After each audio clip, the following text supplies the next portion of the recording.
अस्सलामु अलैकुम वरहमतुल्लाहि वबरकातुहू। इन्नल हम्दुलिल्लाह नहमदुहु व नस्तईनुहु व नस्तगफिरुहु व नऊज़ु बिल्लाहि मिन शुरूरि अनफुसिना व मिन सय्यिआति अमालिना।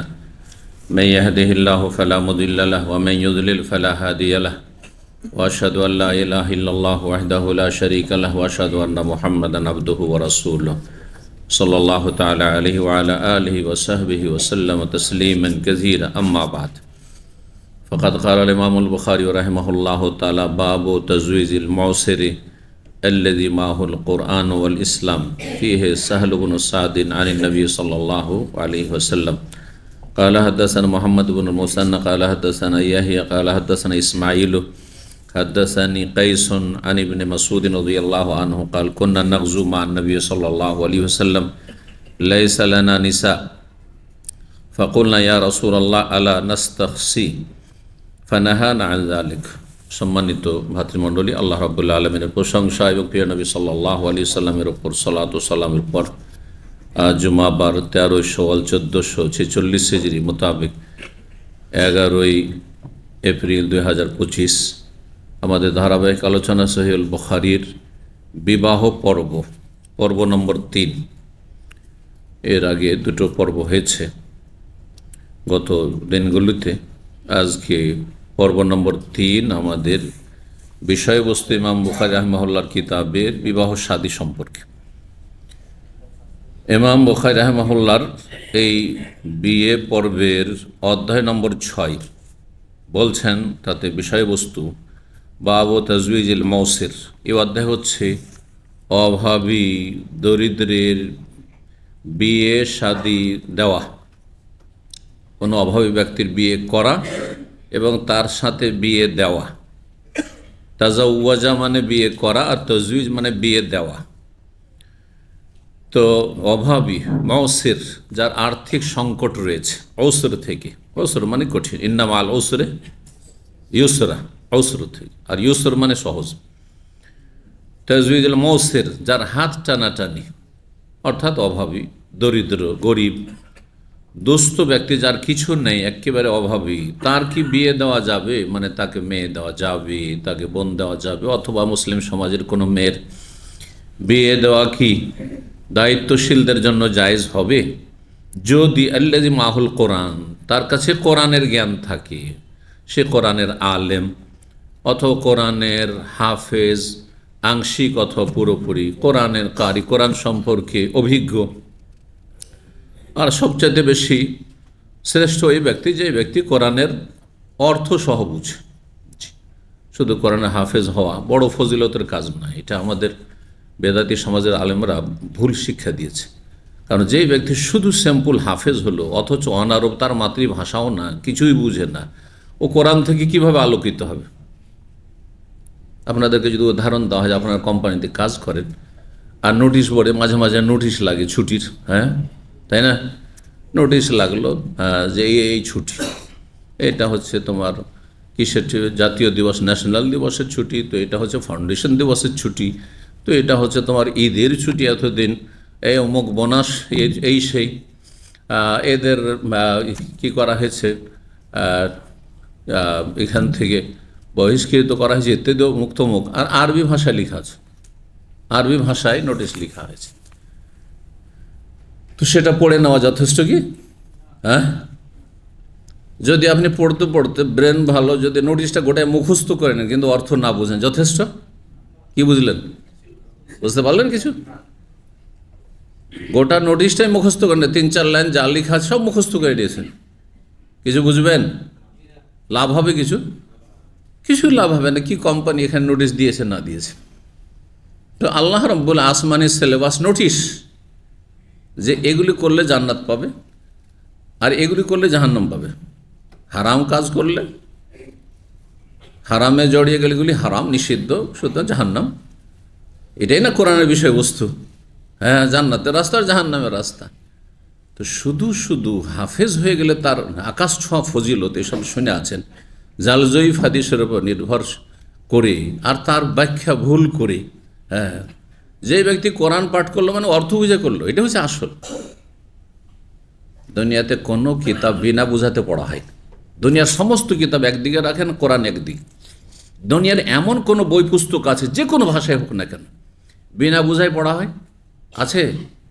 একমাত্র কোরআন। এবং শুধু 2-4 জন পড়ে না, 2-4 হাজার পড়েন না, অধিকাংশ মুসলিমরাই বিনা বুঝায় কোরআন পড়ে, এমনকি আরবরাও। এটা তো কোরআনের সাথে বড়ই অবিচার, যে সারা জীবনটা আপনি এভাবে কাটিয়ে দেবেন, কোরআন বোঝার চেষ্টা করবেন। ঠিক আছে, প্রাথমিক অবস্থায় কেউ মায়ের পেট থেকে শিখিয়ে তো আসে না। আমি একসময় কোরআন বুঝতাম না, কিন্তু কোরআন পড়েছি। কিন্তু কথা হচ্ছে যে হ্যাঁ, সময় যত গড়িয়ে গেছে শেখার চেষ্টা করেছি, শিখেছি। আপনাকে ওইভাবে শিখতে হবে, শিখার ময়দানে থাকতে হবে, কোরআন বুঝতে চেষ্টা করে যেতে হবে। তাই আল্লাহর কাছে জবাব দিতে পারেন, আমি শেখার আজীবন চেষ্টা করেছিলাম, যতটা পেরেছি করেছি। আল্লাহ আমার বাবা শিখায়নি, বড় হয়ে শিখেছি, ঠিক কিনা? তো এই জন্য কোরআনের যার কাছে জ্ঞান আছে, তাহলে তার ফজিলত আছে। ইমাম বুখারী রাহিমাহুল্লাহ এটাই বলতে চাইছেন যে ওর কাছে টাকা পয়সা নেই, হ্যাঁ, সংসার চালাবার মতো কিছুই নেই, পয়সা নেই, গরিব দুঃখী, কিন্তু তার কোরআনের জ্ঞান আছে। সে মেয়েটিকে বিয়ে করলে নিয়ে এসে তাকে কোরআনের শিক্ষিতা করতে পারবে, হ্যাঁ, কোরআন মুখস্থ করিয়ে দিতে পারবে, কোরআন শুদ্ধ পড়িয়ে দিতে পারবে, এবং কোরআনের আলেমা বানিয়ে দিতে পারবে, জ্ঞান দিতে পারবে। তাকে বিয়ে দেওয়া যাবে কিনা? অল ইসলাম, ইসলাম আছে, তার কোরআনের উদ্দেশ্য হয়েছে ইসলাম। হ্যাঁ, শুধু কোরআন পড়লো অমুসলিম, কোনো লাভ হবে না, কোনোদিন জান্নাত পাবে না যদি কোনো অমুসলিম কাফের ইসলামের গণ্ডিতে না এসে কোরআন শুধু সারা জীবন মুখস্থ করে নেয় আর কোরআনের তর্জমা করে। শুনেছেন যে এক বাঙালি, সে খ্রিস্টান, সে কোরআন তর্জমা করে, জান্নাত পাবে নাকি? কখনো পাবে না, যদি কলমা না পড়ে। তো ইসলাম আছে আর কোরআন আছে, মুসলিম প্লাস কোরআনের জ্ঞান আছে, আলেম অথবা কোরআনের যে কোনো রকমের আংশিক জ্ঞান আছে, হাফেজ, কারি, যেমনটা বললাম। তাহলে তাকে কি অভাবী হইলেও, দরিদ্র হইলেও মেয়ে দেওয়া যাবে বা বিয়ে দেওয়া যাবে? সমাজের লোক বিয়ে দিতে পারে, কিন্তু সেই ব্যক্তি যেন হ্যাঁ আল্লাহর উপর ভরসাকারী হয়। সে ভিক্ষুক না সেজে যায়, যে বিয়ে করার পর স্বামী স্ত্রী দুইজনেই হ্যাঁ ভিক্ষার ঝোলা নিয়ে রাস্তায় বেরিয়ে গেল ভিক্ষা করতে। এইরকম আলেম হাফেজকে বিয়ে দেওয়া যাবে। যেই ব্যক্তি হ্যাঁ যে কোনোভাবে রুজি রোজগার করবে, দিন মজুর করে হলেও চালাবে, সংসার চালাবে, সর্বাত্মক চেষ্টা করবে। আর চেষ্টা করলে আল্লাহ রিজিক সবারই রেখেছেন, যাকে পাঠিয়েছেন রিজিক রেখেছেন। রিজিক হয় না কেন? চেষ্টা করে না, সেই জন্য। হরকত করলে অবশ্যই বরকত হবে, কে বললে হবে না? কারো কম হবে, কারো বেশি হবে, কিন্তু হবে।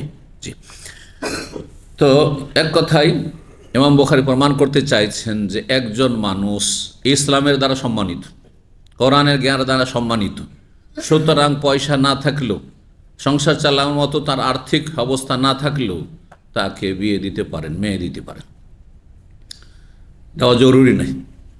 কেন অনেকে বলে যে গরিবকে কেন বিয়ে দেন? না, জরুরি না। যে কোনো মানুষের মাসলা আপন যায় জানতো, জায়েজ একটি কাজ, হ্যাঁ। আর আরেকটা হচ্ছে ওয়াজিব কাজ, ওয়াজিব করতেই হবে, আপনাকে আমাকে সবাই করতে হবে। আর যেগুলো মুস্তাহাব কাজ, হ্যাঁ ধার্মিক বড়ই ভালো, সব কিছু ভালো, কিন্তু একেবারে অভাবী, আপনার জন্য আমার জন্য জরুরি নয় যে ওকেই বিয়ে দিতে হবে, মেয়ে দিতে, বোন দিতে হবে, তবে দিতে পারেন। আল্লাহ ইমানি এখানে যদি দেন, তো আল্লাহ রাব্বুল সুধারণা যদি রাখেন যে আল্লাহ অভাব মুক্ত করে দেবেন, তাহলে করে দেবেন। 5071 নম্বর হাদিস। আর তার আগে যে হাদিসটি এখানে নিয়ে এসছেন পুরোপুরি সনদের সাথে, তার স্পষ্ট এই বিষয়ের সাথে সম্পর্ক নেই, আর একটি বিষয় তাতে রয়েছে। কিন্তু তার আগে যে হাদিসটি বিনা সনদে সংক্ষেপে নিয়েছেন, ফিহে মানে এই বিষয়ে, সাহল ইবনে সাদ রাদিয়াল্লাহু তাআলা আনসারী তিনি একটি হাদিস বর্ণনা করেছেন, নবী সাল্লাল্লাহু আলাইহি ওয়াসাল্লাম, প্রসিদ্ধ হাদিস সামনেও আসবে। সেই হাদিসটি শুধু স্মরণ করি সংক্ষেপে, যেহেতু সামনে বিস্তারিত আসবে। একজন মহিলা নবী সাল্লাল্লাহু আলাইহি ওয়াসাল্লাম মজলিসে বসে আছেন, যেমন আমরা এখানে বসে আছি, দিনের কথা হচ্ছে। এসে দাঁড়িয়ে গেলেন মহিলা সেকশন থেকে বা মহিলাদের মাঝ থেকে, আর বললেন যে ওয়াহাবতু নাফসি লাকা ইয়া রাসূলুল্লাহ, ইয়া রাসূলুল্লাহ, আমি নিজেকে আপনার জন্য উৎসর্গ করলাম। মানে হ্যাঁ, নবী সাল্লাল্লাহু আলাইহি ওয়াসাল্লামের জন্য এটি বিনা মোহরে খাস ছিল, আপনার আমার জন্য বিনা মোহরে জায়েজ নয়। পার্থক্য এখানে রয়েছে নবীর সাথে আমাদের সাল্লাল্লাহু আলাইহি ওয়াসাল্লাম। কিন্তু ফিতনার আশঙ্কা যদি না থাকে, তো কোনো মেয়ে ফিতনা মুক্ত হয়ে এবং সেই ছেলেও ফিতনামুক্ত হয়ে বলতে পারে যে আমি তোমাকে বিয়ে করতে চাই, জায়েজ। কিন্তু সেটা যদি আবার লাইন ঘাটের একটা চোরা রাস্তা হয়ে যায় তখন হারাম। বোঝা গেছে না? এই জন্য সরাসরি তার টেলিফোন নাম্বার রাখা যাবে না, যোগাযোগ নাম্বার রাখা যাবে না, বলে দিল মজলিসের কথা হয়ে গেল সবার সামনে, এখানে ফিতনার কোনো আশঙ্কা নেই, বুঝছেন না? বা পরিবারের সামনে। এইরকমই কোনো ছেলেও বলতে পারে পছন্দ হলে, যদিও নিরাপদ ফিতনামুক্ত পথ হচ্ছে যে সদর দরওয়াজা দিয়ে আসবে, সেটা হচ্ছে মেয়ের বাবাকে বলবে, মেয়ের ভাইকে বলবে যে আপনার মেয়েকে বিয়ে করতে চাই, হ্যাঁ প্রস্তাব দিচ্ছে, আপনার বোনকে প্রস্তাব দিচ্ছে, দেখেন চিন্তা ভাবনা করেন, বুঝতে খারাপ। কিন্তু কেউ যদি সরাসরি হ্যাঁ কোনো মহিলায় কোনো মেয়েকে বলে, হ্যাঁ কুমারী হোক অথবা হ্যাঁ তালাকপ্রাপ্ত বিধবা হোক, যে আমি তোমাকে বিয়ে করতে ইচ্ছুক, তোমার ইচ্ছা, জায়েজ না? না জায়েজ? আপন জায়গায় মাসলা জায়েজ, কিন্তু সেটা যদি একটা চোরা রাস্তা হয়ে যায় সেখান থেকে তখন কানেকশন হয়ে গেল, তাহলে তখন আরাম শুরু হয়ে গেল। এবার বোঝা গেছে? মোত্তাখেজাত আখদান, গোপন প্রেম করবেন, আল্লাহ কোরআনে হারাম করেছে স্পষ্ট ভাবে, দুই জায়গায় দুটো আয়াত রয়েছে, পুরুষের ক্ষেত্রেও নারীর ক্ষেত্রে। গোপন সম্পর্ক, হ্যাঁ স্ত্রী ছাড়া, হ্যাঁ যৌন সম্পর্কীয় আলাপ আলোচনা কোনো বেগানা পুরুষের সাথে, কোনো বেগানা মহিলার সাথে চলবে না, হারাম আল্লাহ করেছে। বিয়ে করে নাও, তারপরে সব করো। তো নবী সাল্লাল্লাহু আলাইহি ওয়াসাল্লাম দেখলেন আপদমস্তক উপর থেকে নিচ পর্যন্ত, দেখার পরে নবী সাল্লাল্লাহু আলাইহি ওয়াসাল্লামের ইচ্ছা হইল না বিয়ে করতে। তখন দৃষ্টি নিচু করে নিলেন, আর সেদিকে তাকালেন না। মহিলাটি বুঝে গেল, তারপরে মহিলা গিয়ে বসে গেল। তখন একজন গরিব মানুষ, কিছুই নেই তার শরীরে, একটা লুঙ্গি শুধু আছে, আর কিছুই নেই, একটা গেঞ্জিও নাই, জামা নেই, কিছু নেই, শুধু এজার, বলছে মাইন্দিল্লাহ এজার, একটাই যে লুঙ্গি পরে আছে এটাই আছে, খালি গায়ে। তাহলে সুবহানাল্লাহ, কত অভাব ছিল সাহাবায়ে কেরামদের। তারপরে তার মানসিক দিক থেকে আমাদের চাইতে, আপনাদের চাইতে অনেক সুখী ছিল। তারা এত পেট চিন্তা করতেন না যে এইটার ডিমান্ড ওইটার ডিমান্ড, না না, খেজুর হলে পানি হলে চলে গেল, নাস্তা দুপুর রাত 2-3টে খেজুর খেয়ে পানি খেয়েছি, হয়ে গেছে। থাকবেন আপনারা? এখন সবকে 3টা করে খেজুর আর পানি ধরিয়ে দিই, সব সন্তুষ্ট হয়ে যেতে পারবেন? এই জন্য শান্তি পাওয়া যায় না আসলে।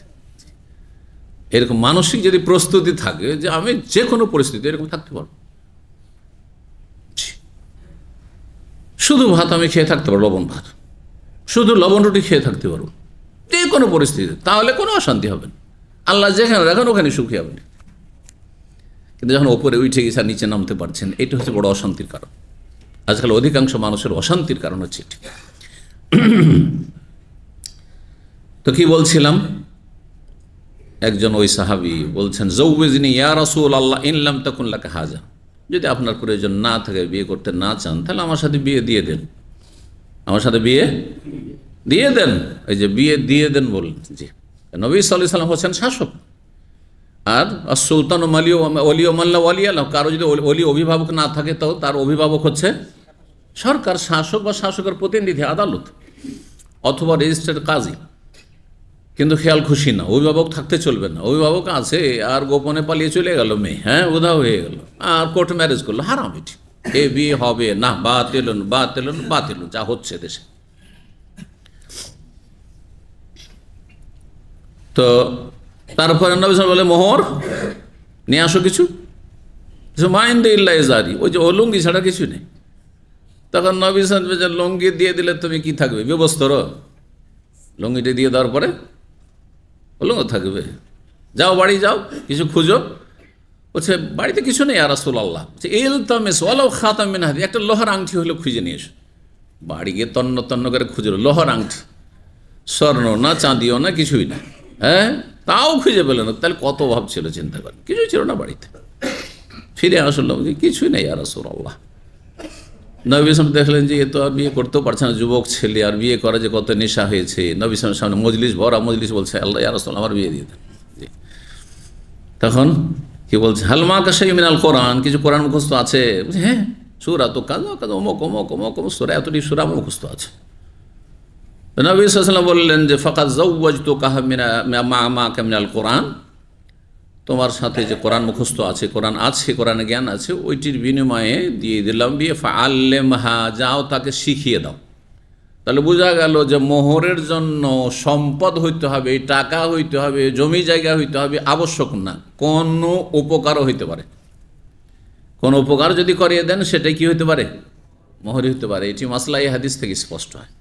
এটা উমরা করিয়ে দিলেন, একটা পয়সা ধরে না, শুধু একটা উমরা করিয়ে দিলেন, হইতে পারে এটা মোহর, মোহর হইতে পারে। এক সাহাবী মহিলা বিয়ে করেছে, শুধু একটা স্যান্ডেল দিয়েছে ওর সামনে মোহরে। আজকাল কোনো মহিলা রাজি হবে? একটা জুতা স্যান্ডেল দিয়েছে, ব্যাস। তো তাকে জিজ্ঞাসা করা হলো যে তুমি একটা স্যান্ডেলে রাজি হয়ে গেল? হ্যাঁ রাজি, অসুবিধা, রাজি হইলেই হলো।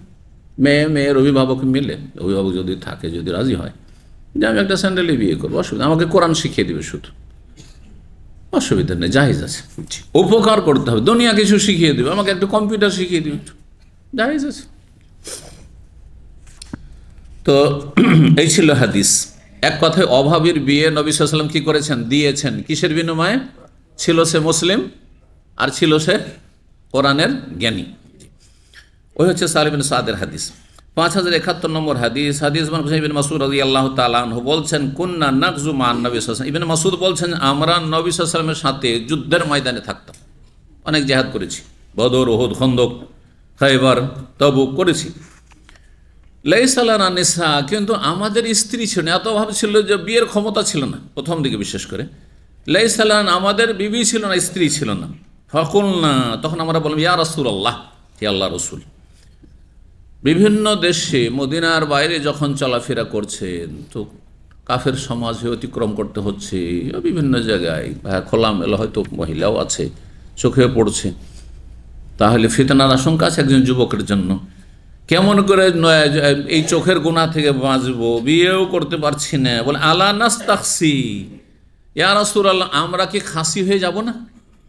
খাসি হওয়া বুঝেন তো, যেমন আমরা এরকে পাঁঠাকে খাসি করি, ঠিক ওই রকম। তখনকার যুগে তার এরকম উন্নত মেডিকেল ছিল না যে বাচ্চা বন্ধ করে নেবে আবার স্থায়ীভাবে কোনো রকম, হ্যাঁ অপারেশন করে বা কিছু করে বা মেডিসিন দিয়ে স্থায়ীভাবে বা কিছু। তখন কি করতো? খাসি করে নিত। মানুষ কি হয়ে যেত? খাসি হয়ে যেত, আর জনক্ষুদাই না থাকে, চাহিদাই না থাকে। তা আমরা কি খাসি হয়ে যাব না? ফানাহানান, যেহেতু বিয়েই যখন করতে পারছি না, তো গুনাহ থেকে বাঁচার জন্য স্থায়ীভাবে আমরা খাসি হয়ে যাব। নবী সাল্লাল্লাহু আমাদেরকে নিষেধ করলেন, তাহলে স্থায়ীভাবে ছেলে মেয়ে প্রজন্ম বন্ধ করে দেওয়া হারাম, জায়েজ নাই। এই হাদিসের আলোকে 2-3টা বাচ্চা নেওয়ার পরে বলছে আর নেব না, এটা জায়েজ না। একমাত্র যদি মহিলার প্রাণ নাশের ঝুঁকি থাকে গর্ভধারণ করলে, এবং বিশ্বস্ত মুসলিম আল্লাহ ভীরু মুসলিম, শুধু নাম কাস্তা মুসলিম না, আল্লাহ ভীরু দুইজন, হ্যাঁ ডাক্তার বলে যে এই মেয়ে যদি গর্ভধারণ করে এই মহিলা তাহলে মারা যাবে, তাহলে এর যেহেতু প্রাণ নিশ্চিত প্রাণ, একে রক্ষা করার জন্য যেটা সম্ভাব্য প্রাণ, মানে পেটে বাচ্চা যেটা ধরবে সেটা হইতেও পারে, নাও হইতে পারে, সুতরাং গর্ভধারণ স্থায়ী বন্ধ করা জায়েজ। এবার বুঝতে পেরেছেন মশলা? জি, এত সহজ নয় যে আর বেশি বাচ্চা যেহেতু নিব না, অথচ সব কিছুই ঠিক আছে মোটামুটি, আর অসুখ বিসুখ তো হয়, পেটে বাচ্চা আসলে তো অসুস্থ হয়, আর কষ্ট তো হয়, আর খাবার দাবার রুচি থাকে না, ইত্যাদি এসব তো হবেই। হ্যাঁ, কষ্ট করতে হবে, দুনিয়া কষ্টের জন্য। লাকাদ খালাকনাল ইনসানা ফি কাবাদ, দুনিয়া কষ্ট ছাড়া নয়, কষ্টের নাম দুনিয়া। জি, তো এই ছিল মশলা। এগিয়ে যায় 7 নম্বর অধ্যায়, বলছেন বাবু কাউলির রাজুলি লিআখিহি। এই অধ্যায় হচ্ছে কোন ব্যক্তি যদি তার ভাইকে বলে, অনজুর আইয়া যাওজাতাইয়া শিতা হাত্তা আনজিরা লাকা আনহা। কোন ব্যক্তির 2জন স্ত্রী আছে, 2জন স্ত্রী আছে, আর তার একজন বন্ধু বা নিজের ভাই, হ্যাঁ নিজের ভাই হোক, দিনী ভাই হোক, বন্ধু, এক কথা আখি মানে এখানে সাদিক, বন্ধু, তার স্ত্রী নেই, বিয়ে করতে পারছেন, আর বেচারা অভাবী মানুষ, হ্যাঁ মোহরের টাকা পয়সাও নেই, তো তার জন্য বিয়েকে সহজ করার জন্য একটা সহজ রাস্তা, যে তাকে টাকা পয়সা দিয়ে বিয়ে দিয়ে দিলেন, চলো তোমার মোহরটা আমি দিয়ে দিলাম, বড় সওয়াবের কাজ। একজনকে আপনি গুনাহ থেকে বাঁচাতে পারলেন, এটা খুব বড় সওয়াবের কাজ। এই বিষয়গুলি কিন্তু আজকাল আমাদের সমাজে আলোচনা হয় না। দান সাদকার কথা, মসজিদ, মাদ্রাসা আর অমুক আর তমুক চান্দা সব হচ্ছে, কিন্তু সমাজের যুবকরা বিয়ে করতে পারছে না, হয়তো অনেক ধার্মিক অভাবই আছে, যার ফলে তাদের গুনাহ হয়ে যাচ্ছে।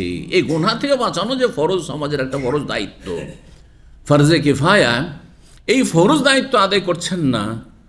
এই বিষয়ে কোনো আলাপ আলোচনা আলেম সমাজের নেই, আছে কোনো আলোচনা নেই।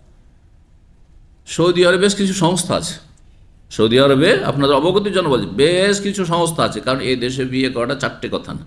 এদেশে বিয়ে করলে আগে কি করতে হয়? কমপক্ষে 1 লাখ রিয়াল রেডি করতে হয়। এই দেশে ধার বাকির কারবার নাই, কিন্তু দেশের মতো ফাঁকিবাজি নাই এই দেশে বিয়ে শাদিতে। আমাদের সব ফাঁকিবাজি। বাকি মোহর মানে কি? মানে ফাঁকি। আমি সবসময় বলে আসি, অনেক আগে থেকে বলে আসি, বাকি মোহর মানে ফাঁকিবাজি, কিচ্ছু না। এক সময় 1 টাকা নগদ হইতো, তারপরে 5 টাকা নগদ দেখলাম, আমরা এগুলো চোখে দেখা। 1 টাকা নগদ সব বাকি, 5 টাকা নগদ, তারপরে হইল 10 টাকা নগদ, তারপর হল 51 টাকা নগদ, এরকম করে কিন্তু এবারে তারপরে 101 টাকা নগদ, এখন 501 টাকা নগদ, তারপরে 1001 টাকা নগদ, আর বাকি সব কি ফাঁকি সব বাকি ফাঁকি। আমি এর আগেও বলেছি, সবসময় বলছি, সাধারণ মানুষকে বলছি, আলেমদেরকে বলছি, যে আপনারা যে বাকির সব বিয়ে শাদী করাচ্ছেন, একটি হাদিস দেখান যে নবী সাল্লাল্লাহু আলাইহি ওয়াসাল্লামের কোনো একজন সাহাবী, পুরুষ বা মহিলা, বাকি মোহরে বিয়ে করেছে। দেখান দেখি। শুধু আলেমদের এটি ইজতিহাদি বৈধতার ফতোয়া যে মোহরটা হচ্ছে ঋণ, আর ঋণ বাকি রাখা যায়, নগদও কেনাকাটা করা যায়, এটা হচ্ছে আকদে নিকাহ, আকদে ব্যয়, ব্যবসা কেনা বেচা, যেমন ধার বাকি তো হয়, যে আপনি দোকানে ধার খাচ্ছেন অথবা নগদ ক্যাশ দিয়ে খাচ্ছেন আপনি, যেমন হয় তেমনি বিয়ে শাদীতে মোহরটা নগদও হয় আর বাকি হয়। ইজতিহাদি ফতোয়া ছাড়া সাহাবায়ে কেরামরা কেউ বাকিতে বিয়ে করতেন, যে এত টাকা মোহর ধার্য হইল, আর তারপর যাতে করে মেয়েটার জীবনটা নিশ্চিত করা যায়, ভবিষ্যৎটাকে নিশ্চিত করা যায়, মেলা টাকা মোহর ধরতে হবে, আর তারপরে 4-10 টাকা দিল, বাকি থাকলো। কোনোদিন ঝগড়া হইলে দেখা যাবে, ঝগড়া না হলে তার নেবেই না, ঠিক না? দ্বন্দ্ব না হইলে ওইটা শেষখানে মরার আগে মাফ। এই হচ্ছে আমাদের দেশীয় বিয়ে। এইখান থেকে বিয়েতে গলদ শুরু হয়, ইসলাম বিরোধী বিয়ে শুরু হয়। মোহর দেওয়াই হয় না। ধার নিয়ে দেবেন আমার কাছে বা আপনার কাছে, আমি ধার নিয়ে নেব 10,000 20,000 রিয়াল, তারপরে বলে থাকলো, আপনিও চাইবেন না, আমিও দেব না, কারণ আমার সাথে আপনার সুসম্পর্ক আছে, আর তারপরে দুজনের একজনের মরার আগে মাফ চেয়ে নেবেন না, বা মাফ চেয়ে নেব, চলবে? করবেন আপনারা? তাহলে স্বামী স্ত্রীতে কেন করবেন এটা? ঝগড়া হলে তখন বোঝা যায় কেমন মাফ করে, মোটেই জায়েজ না এটা। এসব বিয়ে নয় আমাদের দেশের, ভুল বিয়ে এগুলো। জি, তো আসল মাসলায় ফিরে আসি। যদি কারো কাছে 2টো স্ত্রী আছে, একটা যথেষ্ট গুনাহ থেকে বাঁচার জন্য, আর একজন বিয়ে করতে পারছে না, তার ভাই বন্ধু, তো সে যদি অফার করে যে আমার 2টো স্ত্রী তো জরুরি নাই, একটা স্ত্রীকে তালাক দিয়ে দিচ্ছি, আর তারপরে যে তুমি চয়েস করো, পছন্দ করো, যেটা পছন্দ হয় তোমার বলো, ছোটটা হোক আর বড়টা হোক, তালাক দিয়ে দিচ্ছি, আর তারপরে তুমি শরীয়ত সম্মত বিয়ে করে না, ইদ্যত পার হইতে হবে, ইদ্যত পার হওয়ার পরে তুমি ওকে বিয়ে করে না, তুমি গুনাহ থেকে বাঁচো। আমি একটি স্ত্রী দ্বারা গুনাহ থেকে বাঁচলাম, তুমি আর একটি স্ত্রী দ্বারা গুনাহ থেকে বাঁচলে, আর অল্প স্বল্প মোহর দিলে হবে, কারণ ও তো আমার কাছে মোহর পেয়েছে, আর তারপরে তুমি বিয়ে করো, তাহলে বেশি আর মোহর লাগছে না। কিন্তু নতুন করে একটা কুমারী মেয়েকে বিয়ে করতে গেলে বেশি মোহরের প্রয়োজন হইতো। জি, এইরকম যদি অফার করে তো শরীয়তের দৃষ্টিতে জায়েজ কি না? যেহেতু এই মর্মে হাদিস রয়েছে আব্দুর রহমান বিন আওফ রাদিয়াল্লাহু তাআলা আনহুর ঘটনা, তার বন্ধু সাদ বিন রবির সাথে, তো জায়েজ আছে। কিন্তু আজকাল মেয়েদের সংখ্যা এত বেশি যে প্রয়োজনই নেই। মেয়েদের সংখ্যার অভাব থাকে তো সেটা ভিন্ন বিষয়, তাই না? আজকে এমনি তো মেয়ে পাওয়া যাচ্ছে, কুমারী, 60 বছরের মানুষ তো কুমারী বিয়ে করতে পারছো, আর তালাক প্রাপ্ত আর বিধবাকে তো বিয়েই করতে চাইছে সে না। আজকাল বহু বিবাহ তো অপরাধ হয়ে গেছে, আর অপরাধ হওয়ার বিভিন্ন কারণের মধ্যে একটা তো ইসলামের শত্রু মিডিয়া, আর অপপ্রচার, আর তারপর অধিকাংশ বহু বিবাহকারী যারা একাধিক বিয়ে করছে তাদের অবিচার, অপপ্রচার আর কি অবিচার, এগুলিকে বদনাম, এগুলিতে কি করেছে বদনাম করে দিয়ে বহু বিবাহকে। অথচ বহু বিবাহ 2টা 3টা 4টা বিয়ের মাধ্যমে কত মহিলার যে বিভিন্ন সমস্যার সমাধান রয়েছে আর কত যে উপকারিতা রয়েছে, সুদূর প্রসারিত উপকারিতা রয়েছে, কিন্তু শর্ত সাপেক্ষ। এই শর্তগুলি গত 2টো পর্বে বর্ণনা করেছি। হ্যাঁ, আবার শোনাই, কারণ হয়তো আজকে যে জুমাতে যে সংখ্যা আছে সেটা অন্য দিনে সোমবার মঙ্গলবারের দর্শে হয়তো থাকছেন না। বলেন দেখি যারা ছিলেন, কয়টি শর্ত একাধিক বিয়ে করার জন্য? কয়টি শর্ত? কি কি? মাশাআল্লাহ, ঈমানী শক্তি, শারীরিক শক্তি, আর্থিক শক্তি। 3টে শক্তি যদি থাকে আপনার মাঝে তাহলে 2টো করেন, 3টা করেন, 4টা করেন। 3টির একটি শক্তি যদি না থাকে তো করিয়েন না। শান্তি বিয়ে 2টো, একটার জায়গায় 2টো করা, 3টে করা, 4টা করার উদ্দেশ্যটা কি? বেশি শান্তি না? হ্যাঁ, বেশি একটু সম্ভব করবো, শান্তি পাবো। তো শান্তির জায়গায় যদি অশান্তি হয় তো করে লাভটা কি? আজকাল অধিকাংশ লোকের অশান্তি হয়ে যাচ্ছে, যার ফলে মুশকিল হয়ে যাচ্ছে। হ্যাঁ, বিভিন্ন কারণ আছে অশান্তির। এই 3টি শক্তি যদি থাকে তাহলে অশান্তি হবে না সাধারণত। ঈমানী শক্তি, অবিচার করবেন না তাহলে। আর্থিক শক্তি, তাহলে আপনি ঠিকভাবে সবার ভরণ পোষণ সুন্দরভাবে বাড়িঘর আলাদা আলাদা দিতে পারবেন। একই ঘরে রাখবেন, একই উঠানে 2জন সতীর নামছে আর রাত দিন ঝগড়া করছে, এটা হবে না। আলাদা আলাদা বাড়ি আছে, মেজাজ ঠান্ডা আছে, কেউ চোখের সামনে দেখছে না যে আমার স্বামীকে নিয়ে ওই সতীন কি করছে না করছে, তাই না? চোখের আড়ালে আছে। আর শারীরিক শক্তি আছে যাতে গোনা থেকে বাঁচিয়ে দেওয়া, 2টো স্ত্রীকে 3টে স্ত্রী গিয়ে এখন একটার হক আদায় করতে পারেন না আপনি, একটার কাছে সপ্তাহে একদিন যাওয়ার ক্ষমতা হয় না। আর যদি আপনি 2টো 3টে 4টে বিয়ে করেন তা আপনার জন্য উচিত হবে? এ মেয়েগুলো তখন কি করবে? চোরামি করবে, হ্যাঁ, গোনায় লিপ্ত হবে, হবে না? আপনার ছত্র ছায়ায় দায়ুস আপনি, আর ওরা পরকীয়ায় লিপ্ত হবে। বিষয়গুলি বুঝার চেষ্টা করে, আল্লাহ যেন তৌফিক দান করেন। ভালো মানুষদেরকে আল্লাহ তৌফিক দান করেন। আর যাদের এই 3টি শক্তিতে দুর্বলতা আছে তাদেরকে আল্লাহ এই অন্যায়গুলি থেকে বেঁচে থাকা, তখন বিয়ে করা অন্যায়, বহু বিবাহ অন্যায়, গুনাহ থেকে বেঁচে থাকার তৌফিক দান করে। কারণ এই বহু বিবাহর কারণে জাহান্নামেও যেতে হইতে পারে।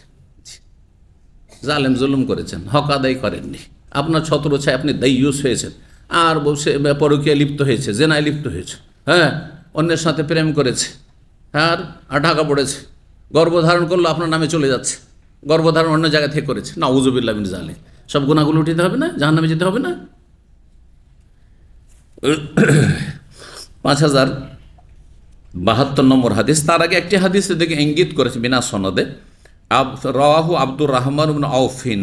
এই হাদিসটি বিস্তারিত বর্ণনা করেছেন আব্দুর রহমান বিন আউফ, প্রখ্যাত সাহাবী এবং আশরা মুবাশশারা 10 জন জান্নাতের সুসংবাদ প্রাপ্ত সাহাবায়ে কেরামদের অন্যতম।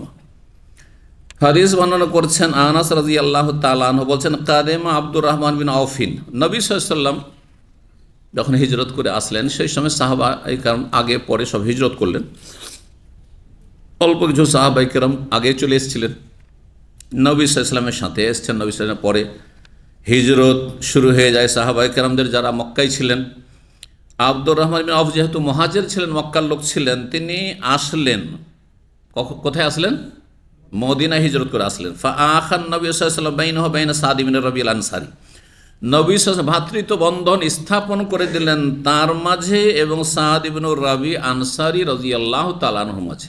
তাহলে আনসারীর নাম হচ্ছে সাদ ইবনে রবি আর মুহাজিরের নাম হচ্ছে আব্দুর রহমান বিন আউফ। দোস্তি আমাদের দেশে একসময় ছোটকালে ছিল, এখন কমে গেছে, তাই না? এখনকার দোস্তি কিসের জানেন? পয়সার দোস্তি, গদির দোস্তি। হ্যাঁ, পার্টি ঠিক আছে, দোস্তি আছে, পার্টি থেকে বেরিয়ে গেলেও ইহুদি নাসারার চাইতে বড় শত্রু, তাই না? আর পার্টি না করলেও কেউ না, আপনার সংগঠন দল না করলেও আপনার কেউ না, আপনার সংগঠন হলে আপনার সাংগঠনিক ভাই, আর যদি আপনার সংগঠনে নিরপেক্ষ থাকে বলছেন না তুই দূরের ভাই, সতার ভাই, সৎ ভাই, ঠিক না? এ হলো অবস্থা। তো নবী সাল্লাল্লাহু আলাইহি ওয়াসাল্লাম ভ্রাতৃত্ব বন্ধন কায়েম করে দিলেন। দোস্তি ঠিক আছে, মুমিন মুসলিম সবাই ভাই ভাই, কিন্তু মুহাজির, তার বাড়ি নেই, ঘর নেই, খাবার নেই, কিছুই নেই। তো অন্তত তাতে একটা লজিংয়ের ব্যবস্থা করতে হবে, খাওয়া দাওয়া একটু নিশ্চিত করতে হবে যে কিছু খেয়ে দিয়ে থাকবে, বাঁচবে, ইবাদত করবে, দিনের কাজ করবে। তো একজন আনসারি, একজন মুহাজির, এই দুইজনের মাঝে দোস্তি পাতিয়ে দিলেন। আমরা আমাদের দেশীয় ভাষায় কি বলতাম? দোস্তি লাগানো, বন্ধুত্ব লাগানো বা দোস্তি পাতানো। কোনটা বলেন আপনারা? যারা মুরব্বী আগের যুগের আছে তারা বলতে পারবে এগুলো কি পাতানো না? জি, দোস্তি পাতানো। আর দোষ দোষ করে আমাদের দেশে এমন ছিল যে সারা জীবন এই লুঙ্গি দিচ্ছে, ও লুঙ্গি দিচ্ছে, সে লুঙ্গির যুগ ছিল তখন কিন্তু বাঙালি সমাজে। আর ঈদ পরব আসলে লুঙ্গি দেওয়া দেয়, তারপর ডাকাডাকি, দাওয়াত খাওয়া খাই, বিয়ে সাইতে দোস্ত ছাড়া বিয়ে হবে না, ওই বিয়ে করতে যাবে তো দোস্ত ডানে বামে বসবে, বউ দেখতে যাবে, নাউজুবিল্লাহ, ওটাও কি দোস্ত ছাড়া বউ দেখা হবে না। দোস্ত যদি পছন্দ করে তখন ওর পছন্দ, যে হ্যাঁ মেয়েটি আমার পছন্দ। তো এই দোস্তিতে জায়েজও ভালো কাজও ছিল আর না জায়েজও অনেক ছিল। জি, তো সাদ ইবনে রাবির সাথে আব্দুর রহমান আউফের নবী সাল্লাল্লাহু আলাইহি ওয়াসাল্লাম দোস্তি পাতিয়ে দিলেন, আখা মুআখাত, ভ্রাতৃত্ব বন্ধন। ওয়াইন্দাল আনসারি ইমরাতান, এই আনসারির কাছে, সাদ ইবনে রাবির কাছে দুই স্ত্রী ছিল। সাহাবায়ে কেরামদের অধিকাংশ সাহাবী একাধিক বিয়ে করতেন, এটা ইসলাম। এবং সাহাবায়ে কেরামদের যুগে শুধু নয়, সালাফে সালেহিনের যুগে দীর্ঘ যুগ যুগ ধরে মুসলিমরা বিধবা তালাক প্রাপ্তাদেরকে বিয়ে করত। একমাত্র ভারত উপমহাদেশে, ভারত, বাংলাদেশ, পাকিস্তান, এইগুলোতে হিন্দুদের পাশাপাশি বসবাসের কারণে বিধবাকে অথবা তালাক প্রাপ্তাকে অশুভ মনে করা হচ্ছে, ছুত মনে করা হচ্ছে, বুঝছেন না? এই জন্য আমাদের দেশে হিন্দুয়ানি কথা আছে, যখন ঝগড়া লাগে, কোনো বিধবার সাথে যদি ঝগড়া লাগে, কথা কাটাকাটি হয়, তুই অমুককে খেয়েছিস, বলে না? হ্যাঁ, স্বামীকে আমাদের অঞ্চলে ভাতার বলে, বুঝেন? মানে ও ভাত দিচ্ছে সেই জন্য। এ ভাষাটা শুনেছেন কোনোদিন? শুনেছেন, মাশাআল্লাহ। তাহলে তুই তোর ভাতারকে খেয়েছিস, নাউজুবিল্লাহ, এগুলো গ্রামের ঝগড়া, নোংরামি। তাহলে কি ধারণা তাহলে একটা বিধবা সম্পর্কে? এক তো বিধবা, সে মানসিক, পারিবারিক, আর্থিক সংকটে কষ্ট আছে, কত কষ্ট তার মনোকষ্ট যে আমি স্বামী হারিয়েছি। আর তারপর এই কথাগুলি যদি শুনতে হয় আত্মীয় স্বজন থেকে, পরিবার পরিজন থেকে, গ্রামবাসী থেকে, তাহলে কত কষ্ট তার হইতে পারে। এদের সমাধান হচ্ছে ভালো একটা মানুষের সাথে বিয়ে দিয়ে দেওয়া, যাতে করে মান ইজ্জত নিয়ে আর আর্থিক দুশ্চিন্তা থেকে মুক্ত থেকে জীবন যাপন করতে পারে। তালাক প্রাপ্তা কত নির্যাতনের শিকার হয়ে, মানসিক শারীরিক নির্যাতনের শিকার হয়েছে ওই জালেম স্বামীর কাছে হয়তো, অথবা যে কোনো কিছু হোক না কেন, যখন তার সাথে অন্তর মিলেনি, যার ফলে সেখান থেকে বিদায় হয়ে আসতে হয়েছে, কষ্ট তো অবশ্যই হয়েছে তার। এই জন্য সূরা তালাকে বারবার করে আল্লাহ বলেছেন তাকওয়ার কথা। এসব তালাকের বিষয় যেখানে এসছে বারবার করে তাকওয়ার কথা আল্লাহ বলেছেন, এবং আশ্বস্ত করেছেন যে ওয়াজআল্লাহু মিন আমরিহি ইউসরা, বিষয়টিকে আল্লাহ সহজ করে দেবেন। তারপরে আল্লাহ তাদরি আল্লাহ ইউহদিসু বাদা যালিকা, তুমি কি জানো, হতে পারে তোমার এই স্বামীর পরে আল্লাহ তোমার ভাগ্যকে চমকিয়ে দিবেন। সুবহানাল্লাহ, এই কথাগুলি কেন আছে? কোরআনকে গভীরভাবে পড়ে দেখেন, যেখানে যে এরকম পরিস্থিতি, ওখানে একজন তালাক প্রাপ্তা, একজন বিধবা, সে কত যে দুশ্চিন্তায় থাকে যে আর কোনো ভালো স্বামী হইতে পাবো না, আর সুখ শান্তি হয়তো জীবনে পাবো না। প্রথমখানে ধাক্কা খেয়ে গেলাম, তখন আল্লাহ রাব্বুল আলামিন ওমান ইয়াত্তাকিল্লাহ ইয়াজআল লাহু মাখরাজা, আল্লাহকে ভয় করো, তুমি তাকওয়া অর্জন করো, আল্লাহ তোমার রাস্তা অবশ্যই বের করে দেবেন, প্রশস্ত করে দেবেন। জি, ওয়ায়ারযুকুহু মিন হাইসু লা ইয়াহতাসিব, কল্পনা করনি এমন জায়গা থেকে আল্লাহ রিজিক দেবেন, এত সুখে রাখবে যে কল্পনা করনি। দ্বিতীয় বিয়ের পরে, তৃতীয় বিয়ের পরে, দ্বিতীয় ঘরে, তৃতীয় ঘরে। তাহলে মুসলিমরা এই হিন্দুদের মতো বিধবাকে, তালাক প্রাপ্তাকে খারাপ মনে করবে, তুচ্ছ নজরে দেখবে, এটা হতেই পারে না। এই চিন্তাতে ফিরে আসতে হবে। এটার জন্য বহু বিবাহের রাস্তা এটা বড়ই ফলপ্রসূ, কিন্তু যেমনটা বললাম শর্ত সাপেক্ষ। তো দুই স্ত্রী ছিল এর কাছে, সাদ বিন রাবির কাছে। ফারাজা আলাইহি, আব্দুর রহমানের সামনে তিনি পেশ করলেন, অফার করলেন। আরজ, আজকালকার অফার কি আরবিতে কি বলছে? আরজ বলছে, কিন্তু ওই যে আরাজা, অফার করলেন আইয়ুনাসিফা আহলাহু, যে আমি আমার পরিবারকে ভাগাভাগি করে নিই। নিস মানে অর্ধেক, ইউনাসিফা মানে 50-50, দুটো স্ত্রী আছে, একটা তোমাকে দিয়ে দিই। কেন এমনি দেওয়া যাবে? হ্যাঁ, রাত কাটানোর জন্য? মোটেই না। তালাক দেব, তাহলে আমার সাথে আর সম্পর্ক থাকবে না। তালাক দেওয়ার পরেও ইদ্যত পর্যন্ত আগের স্বামীর সাথে সম্পর্ক থাকে, সুতরাং ইদ্যত পার করতে হবে, তারপরে আর আমার সাথে কোনো সম্পর্ক ওর নাই, সে বেগানা হয়ে গেছে, তখন তোমার জন্য বিয়ে করা যায়, যেমন অন্যের জন্য যায়, তখন তুমি বিয়ে করে না। তো বলছেন যে পরিবার এবং মালাহু, এমনকি ধন সম্পদকে ভাগাভাগি করে নেব। আমার বাগান আছে, বাগানের অর্ধেক তোমার, অর্ধেক আমার। সুবহানাল্লাহ, এইরকম অফার। এইভাবে আনসারীগণ মদিনায় অফার করেছেন, কোরবানি করেছেন, ত্যাগ স্বীকার করেছেন সাহাবায়ে কেরাম মুহাজিরিনদের জন্য। এমনিতে আল্লাহ তাদের প্রশংসা করেননি সূরা হাশরে,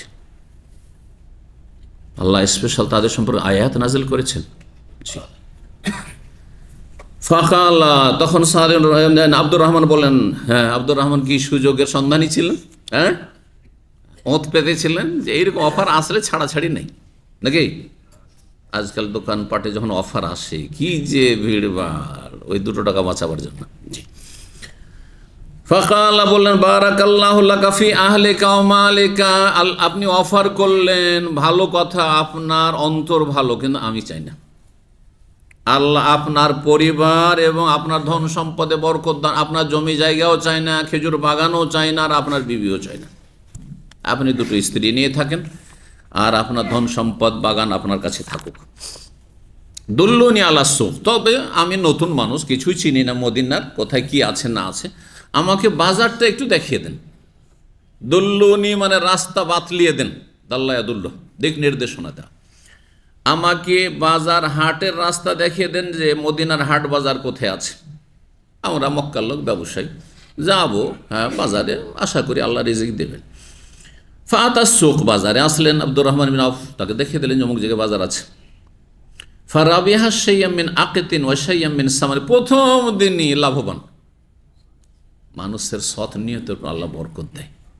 ও যে এই যে অফারগুলো গ্রহণ করলেন না আব্দুর রহমান বিন আউফ, তা আল্লাহ প্রথম দিনই তার কি করেছেন? কোনো লস টস নেই, লাভ আল্লাহ, প্রথম দিন থেকে লাভ শুরু হয়ে গেছে। বলছে প্রথম দিন, হ্যাঁ, বেশ কিছুটা তিনি পনির এবং ঘির, হ্যাঁ, লাভ হাসিল করে আসলেন। মানে ব্যবসা বাণিজ্য করে কিছু ঘি নিয়ে আসলেন আর কিছু পনির নিয়ে আসলেন। ফরাহুন নবী বাদায়, কয়েকদিন ব্যবসা করা হয়েছে, তারপরেই তিনি বিয়ে বসে গেছেন আনসারী এক মহিলার সাথে। নবী সাল্লাল্লাহু আলাইহি ওয়াসাল্লাম কয়েকদিন পরে তাকে দেখছেন, ওয়ালাইহি ওয়াদারুন মিন সুফরা, যে তার শরীরে হলুদ রঙের কিছু লক্ষণ বা চিহ্ন রয়েছে, কাপড়ে একটু জাফরানের রং লেগে আছে। হ্যাঁ, হলুদ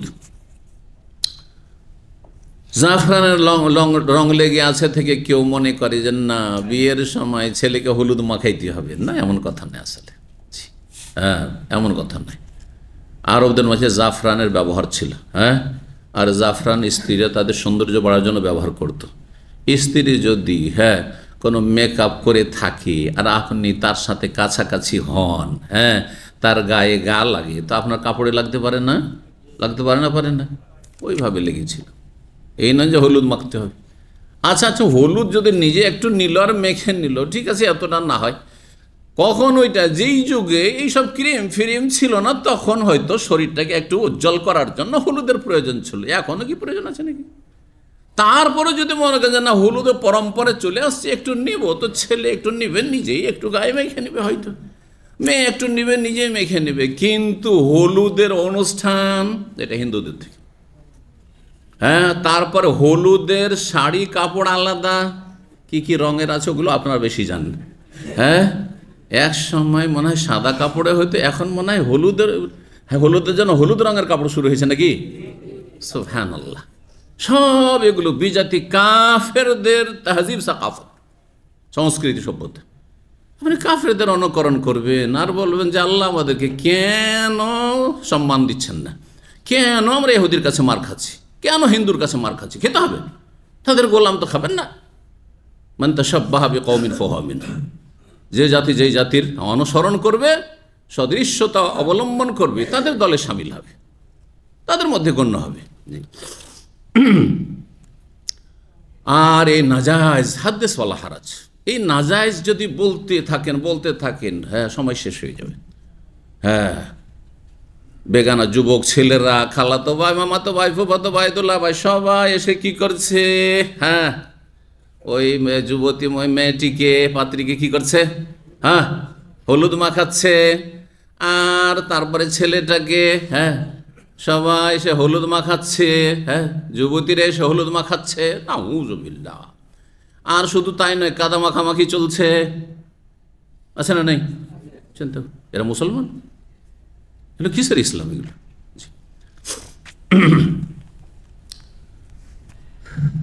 আল্লাহুল মুস্তাআন।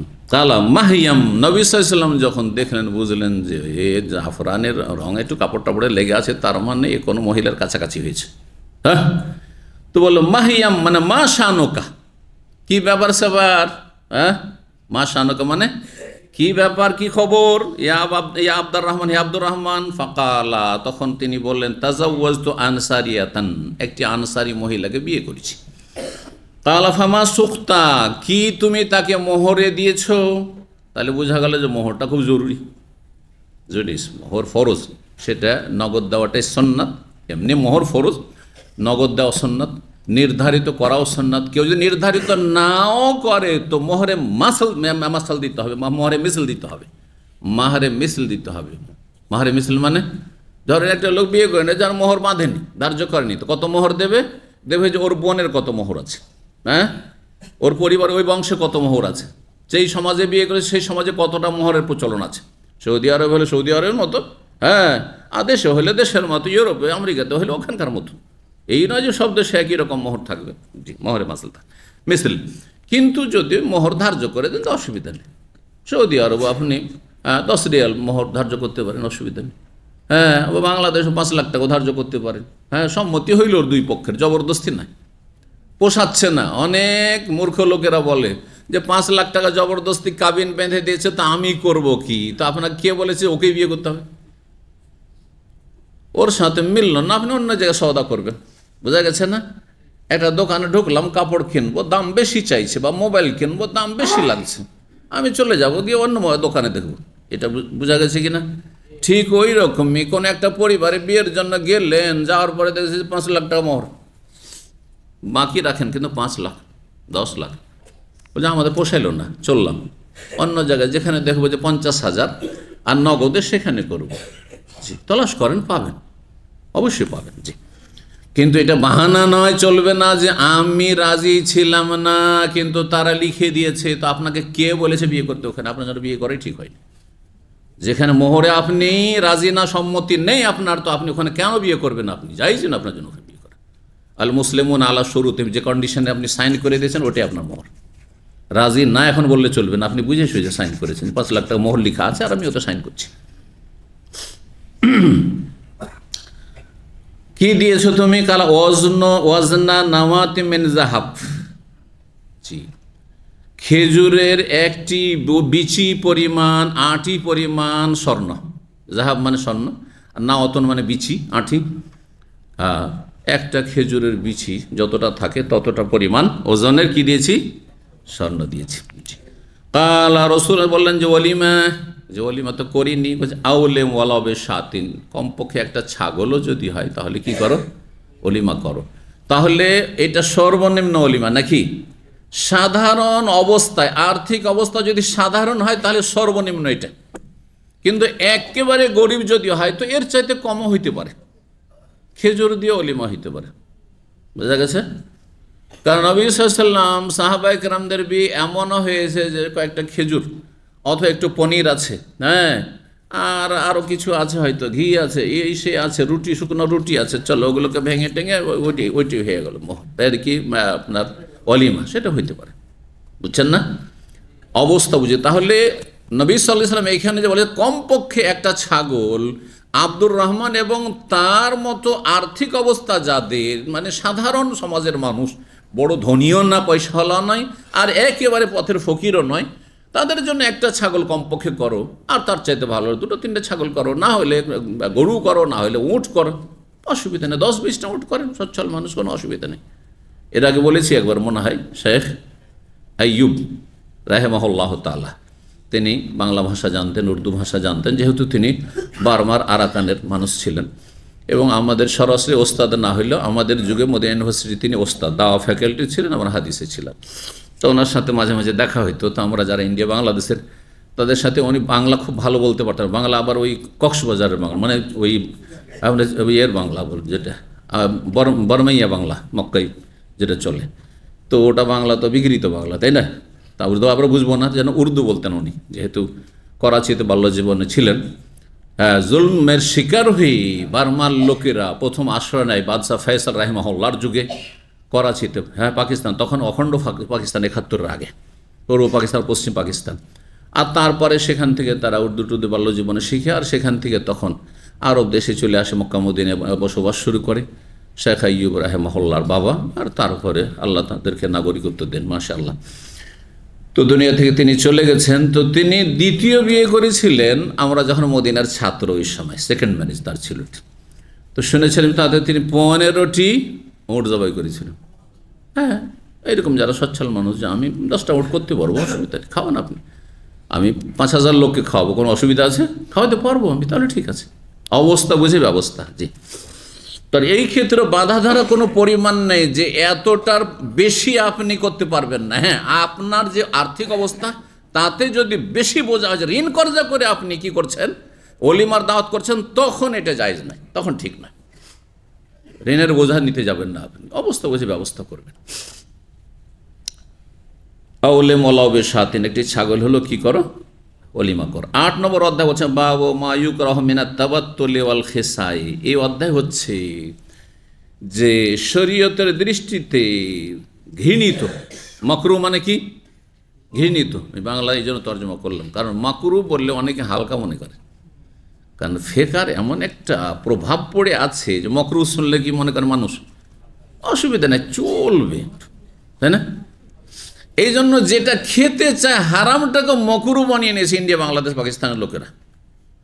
যেটা হারাম হারাম, কিন্তু ওকে একটু হালকা করে খেতে চায়, ওটা কি বানিয়ে দিয়েছে, মকরু বানিয়ে দিয়েছে। এই জন্য আমাদের দেশে যারা সিগারেট খোর মোল্লা, ওই মাজার পূজারীরা, এরা সিগারেট খোর মোল্লা, আর তারপরে এই কওমিরা জর্দা খোর মোল্লা, হ্যাঁ, এরা কি করে, যেহেতু জর্দা খায়, তামাক খায়, সেজন্য তামাক জর্দাকে তারা কি বলে, মকরু, সিগারেটকে কি বলে, মকরু।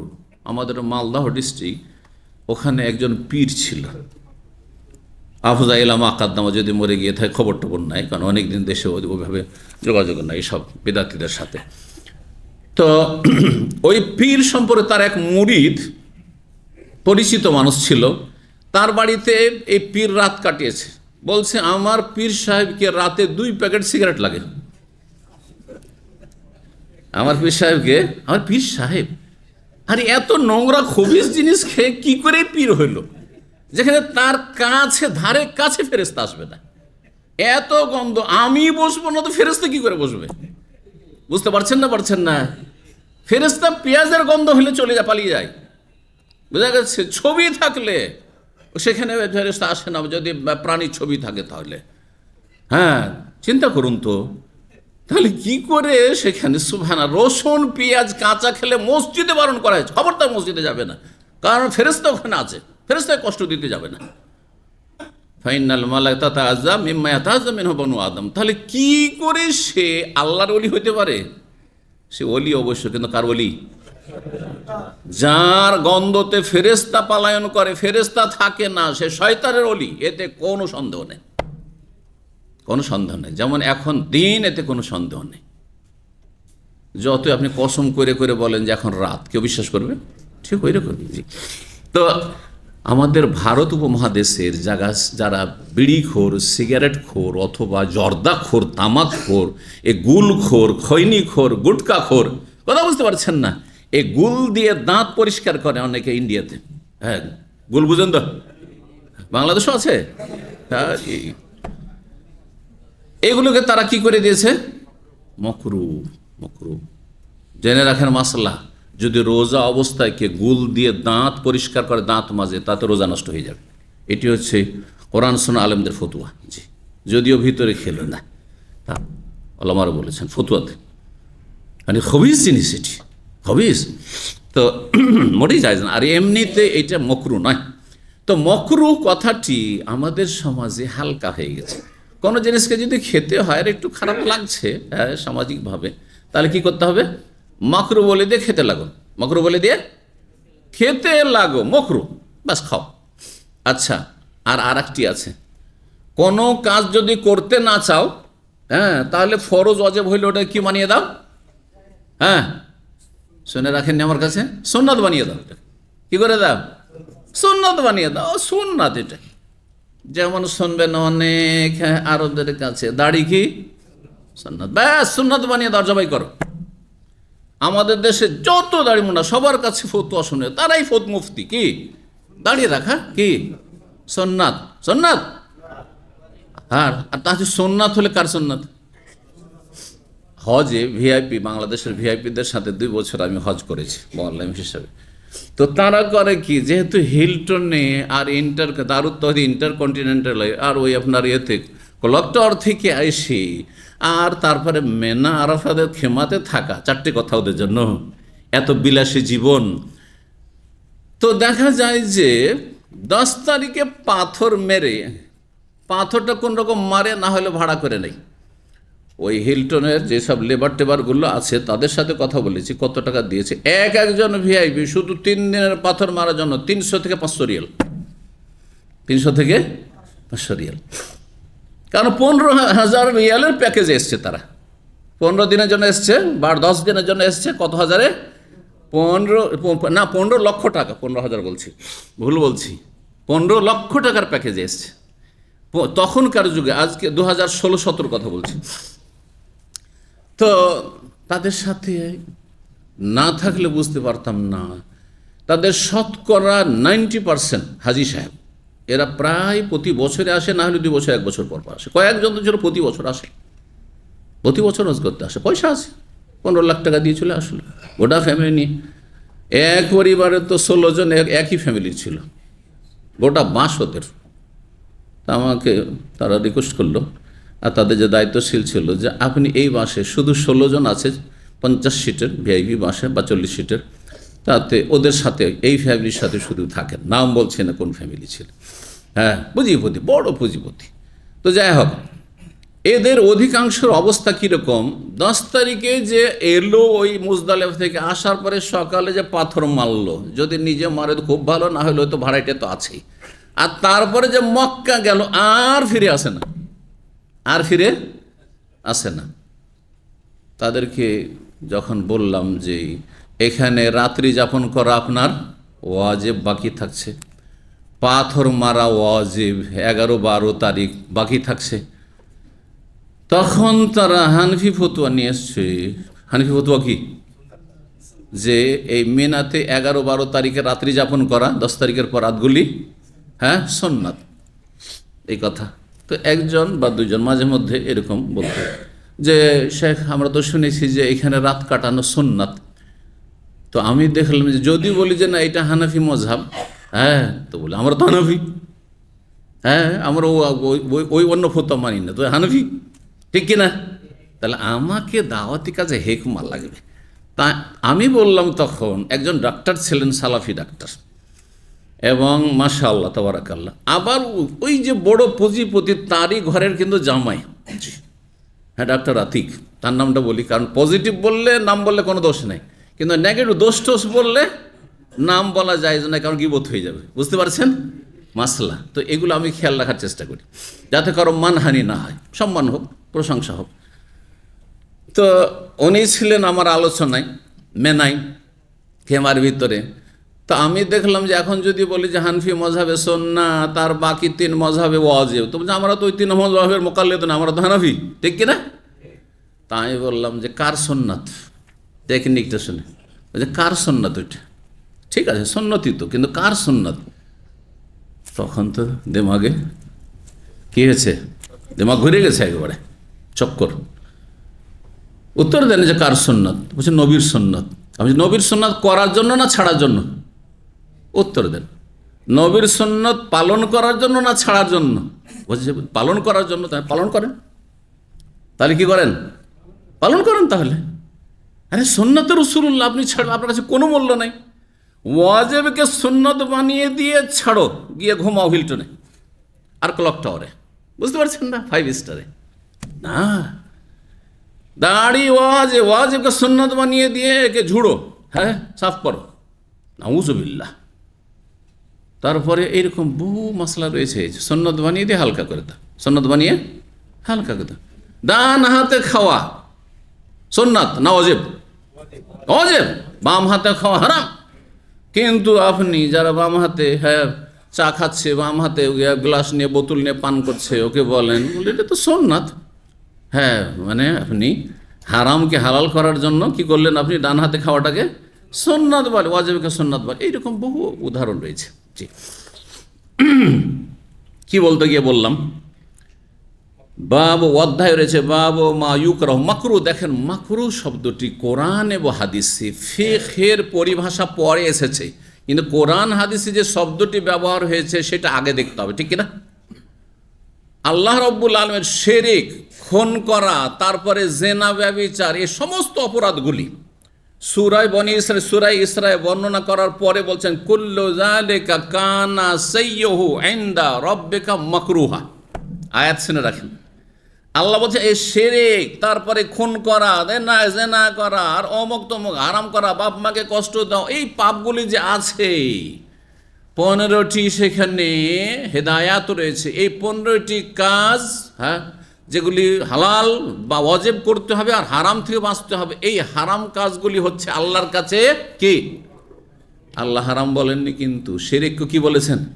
মাকরু। তো কালকে থেকে তাহলে এ আয়াতের আলোকে বলে শিরক করা মাকরু, কবরে সিজদা করা মাকরু, হ্যাঁ, হিন্দুদের মূর্তিকে সিজদা করা মাকরু বলবেন নাকি? খুন করা মাকরু, জেনা করা মাকরু বলবেন? চলবে? তাহলে মাকরু মানে কি? ঘৃণিত। আর ঘৃণিত হচ্ছে দুই রকম, একটা হচ্ছে মাকরু তানজিহ আর একটা মাকরু তাহরিম। হারাম ঘৃণিত, হ্যাঁ, আর একটা হচ্ছে অপছন্দনীয় ঘৃণিত। এটা ফিকহের ভাগ।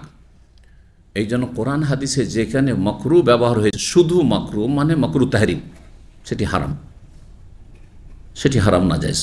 কিন্তু যদি অন্য দলিল প্রমাণ করে যে এটা মাকরু তাহরিম নয় তানজিহ, যেমন দাঁড়িয়ে পেশাব করা, কি? হ্যাঁ মাকরু, কিন্তু কোন মাকরু? তানজিহ, অপছন্দনীয়, হারাম নয়, হারাম নয় এটি। কিন্তু বেদাতি মোল্লাদের কাছে, ইহুদি নাসারাদের কাছে এটি, হ্যাঁ, টাইট পোশাক পরা, যদি তাতে নামাজ টামাজ পড়া যাচ্ছে, টাকনার নিচে কাপড় থাকলে হারাম, তার মাকরু তাহরিম সেটা। কিন্তু টাইট কাপড় যদি পরে আর তাতে রুকু সিজদা করা যাচ্ছে আর টাকনার ওপরে কাপড় আছে, তারপরেও টাইট পোশাক, কি এটা জায়েজ বলবো? মাকরু। কিন্তু কোন মাকরু? তানজিহ। বোঝা গেছে না? ঢিলাঢালা পোশাক পরা উত্তম, উত্তমের বিপরীত হচ্ছে মুস্তাহাব, বিপরীত হচ্ছে মাকরু, অপছন্দনীয়, মাকরু তানজিহ। তাহলে কোরআন হাদিসে আসল হচ্ছে মাকরু মানে নিষিদ্ধ, ঘৃণিত। সেই ঘৃণিত যদি আমাদের কাছে কোনো প্রমাণ না থাকে, সেটা হালকা করে মাকরু তানজিহ, অপছন্দনীয় বলার, তাহলে বলবো সেটা হচ্ছে হারাম নাজায়েজ কাজ। জি। তো এখানে ইমাম বুখারী রাহিমাহুল্লাহ যেহেতু সালাফদের যুগের প্রথম যে ইসলামের ইতিহাসে 300 বছর, আজকে ইসলামের ইতিহাস কত দিনের? 1446 হিজরি চলছে, ঠিক না? 1446, প্রথম 300 বছরের মাঝে, ভালো করে এই কথাটা অনেকে খেয়াল করেননি হয়তো, প্রথম যে ইসলামের স্বর্ণযুগ 300 বছর, এই 300 বছর মধ্যে অধিকাংশ আইম্মা মুহাদ্দিসিনা দুনিয়া থেকে চলে গেছে। ইমাম আবু হানিফা, শাফি, মালিক, আহমদ, বুখারী, মুসলিম, আবু দাউদ, নাসাই, তিরমিজি, ইবনে মাজাহ সবাই প্রায় চলে গেছেন, হ্যাঁ, এই 300 বছরের ভিতরে, 300 বছরের ভিতরে। জি। তো তখনকার যুগে মাকরু হারাম কাজকে বলা হইত, হ্যাঁ, তখনকার যুগে আজকালকার মতো না যে মকরু বললেই হালকা মনে করতে লাগলো, মকরু বললেই হালকা মনে করতো, এমনটা ছিল না। বরং মাকরু মানে ঘৃণিত আল্লাহর কাছে, আল্লাহর কাছে ঘৃণিত, রসুলের কাছে ঘৃণিত, ইসলামের দৃষ্টিতে ঘৃণিত, তার মানে আমার কাছে হারাম। আসল হচ্ছে হারাম। যতক্ষণ পর্যন্ত দলিল দ্বারা আমি নিচে নামাইতে পারছেন না মাকরু তানজি অপছন্দনীয়তে। তো এখানে মায়ুকরাহ মিনাত তাবাত্তুল ওয়াল খেসা, এখানে যদি বলে মাকরু তানজি হচ্ছে কি করা, বিয়ে পরিত্যাগ করা। তাবাত্তুল মানে বিয়ে না করা, বিবাহবিহীন জীবনযাপন করা, সারা জীবন বিয়ে করলেন না, বলছে মাকরু না, জায়েজ নয় আপনার জন্য। যদি যৌন চাহিদা থাকে আপনার আর সেখানে গুনার আশঙ্কা আছে, তখন মোটেই জায়েজ নয়, আপনি সারা জীবন বিয়ে করবেন না আপনি। তারপরে কত আপনি উপকারের দিকগুলো থেকে বঞ্চিত থাকলেন। আপনার ছেলেমেয়েরা সাদকা জারিয়া হইতো, আপনার ছেলেমেয়েরা আপনার জন্য দোয়া করতো, নেক সন্তান নেক প্রজন্ম ভালো মানুষ কিছু জন্মে দুনিয়াতে বাড়িয়ে যেতেন। অসৎ লোকেরা অসৎ ছেলে মেয়ে জন্মে যাচ্ছে, আর আপনি একজন নেক মানুষ ছেলে মেয়ে জন্মে যাবেন না আপনি দুনিয়াতে। হ্যাঁ, আপনার আমার দায়িত্ব হচ্ছে ভালো মানুষের সংখ্যা বাড়ানো, ভালো মানুষের সংখ্যা বাড়ানো। সুতরাং ভালো মানুষরা বেশি ছেলে মেয়ে নেবে, যাতে করে ভালো মানুষের সংখ্যা আল্লাহর জমিনে বাড়ে আর খারাপের সংখ্যা কমে। অসৎ লোকেরা কম বাচ্চা নিক, খুশির বিষয়টি। হ্যাঁ, তাদের প্রজন্ম শেষ হয়ে যাক, কাফেরদের প্রজন্ম শেষ হয়ে যাক, বাচ্চা না নিক। জি, কিন্তু আমাদের প্রজন্ম বাড়াইতে হবে। জি, আল্লাহর জমিন, আল্লাহর শুধু জমিনে ভালো মানুষ বাস করবে, এটা হচ্ছে আসল। ইন্না আল্লাহ লিল্লাহ, জমিন আল্লাহর। আল্লাহ যেন সেরকমই তৌফিক দান করেন। বলছিলাম এখানে তাবাত্তুলের কথা রয়েছে। তাবাত্তুল মানে বিবাহবিহীন জীবনযাপন করা। অল খেসার খাসি হয়ে যাওয়া, খাসি হওয়া। কেউ যদি অন্ডকোষ বের করে নেই তো বলে মাকরুহ নাকি, কি বলবেন? হারাম, জায়েজ নাই, জায়েজ নাই, সেটি নবী নিষেধ করেছে, মানে নাহি তাহরিম। তাহলে এখানে ইমাম বুখারীর ভাষা হচ্ছে মাকরুহ তাহরিম। মায়ুকরাহ মানে মাকরুহ তাহরিম মানে হারাম না জায়েজ। 5073 নম্বর হাদিস। হাদিস বর্ণনা করছেন সাঈদ ইবনে মুসাইয়্যিব প্রখ্যাত তাবী। তিনি বলেন সামিআতু সাদ বিন আবি ওয়াক্কাস, সাদ বিন আবি ওয়াক্কাস রাদিয়াল্লাহু তাআলা আনহু থেকে শুনেছি, ইয়াকুল তিনি বলেন রাদ্দা রাসূলুল্লাহ আলা উসমান ইবনে মাযউন তাবাত্তুলা। রাসূলুল্লাহ সাল্লাল্লাহু আলাইহি সাল্লাম উসমান বিন মাযউন রাদিয়াল্লাহু তাআলা আনহুর বিবাহবিহীন জীবনযাপনের বিষয়টিকে তিনি প্রত্যাখ্যান করেছিলেন। কি করেছিলেন? রদ মানে রেজেক্ট করে দিয়েছিলেন। ঘটনা হচ্ছে যে উসমান বিন মাযউন অভাবী মানুষ ছিলেন। তিনি বলছেন, ইয়া রাসূলুল্লাহ, বড় অভাবী মানুষ, আর আমি বেশি রুজি রোজগারে ঝামেলায় যেতে চাই না, আমি এলেম শিখবো, আপনার কাছে সবসময় থাকবো, দিন শিখবো। আমি খাসি হয়ে যেতে চাই। কি করতে চাই? সারা জীবন বিয়ে করবো না আর খাসি হয়ে যেতে চাই, বা আমি বিয়েই করবো না সারা জীবন। খাসির কথা বলেন, তিনি বলেন তাবাত্তুল। তাবাত্তুল, তাবাত্তুল মানে সংসার ত্যাগী হয়ে যাও, বিবাহবিহীন জীবনযাপন করা, এটা হচ্ছে তাবাত্তুলের অর্থ। কিন্তু সূরা মুজাম্মিল আবার তাবাত্তুল একটি শব্দ এসছে, সব জায়গায় কিন্তু শব্দ আসছে না। ওখানে ওয়া তাবাত্তাল ইলাইহি তাবতিলা। আল্লাহ কি বলছেন? হ্যাঁ, তার মানে এই নয় যে বিবাহবিহীন জীবনযাপন করে আল্লাহর জিকির আজকার সবসময় করতে থাকো, এটা কিন্তু অর্থ নয় সেটা সেখানে।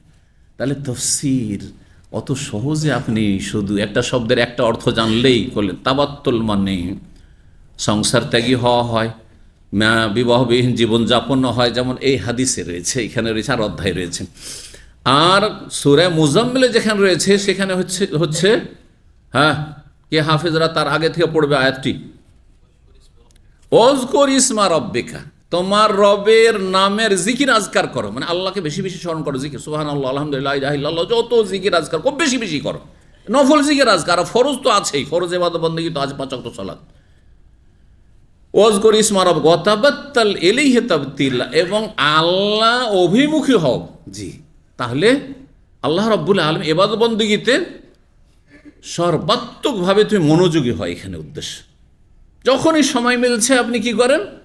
আল্লাহর দিনের কাজ করেন, আপনি নেকির কাজে আপনি নিজেকে নিয়োজিত রাখেন, এটি হচ্ছে তার উদ্দেশ্য। এই নয় হ্যাঁ যে আপনি বিয়ে করবেন না, এখানে তাবাত্তুল মানে বিয়ে ত্যাগ করা, স্ত্রীর ভরণ পোষণের জন্য রুজি রোজগার করা, এটাও এর নেকির অন্তর্ভুক্ত, ঠিক কিনা? এই স্ত্রীর সাথে দিনে 2 ঘন্টা 3 ঘন্টা গল্প করা, কথা বলা, সকালবেলা একটু কথা বললেন, খাওয়ার সময় একটু কথা বললেন, রাত্রে ঘুমাবার আগে একটু কথা বললেন, এটাও আল্লাহ সন্তুষ্টির কাজ।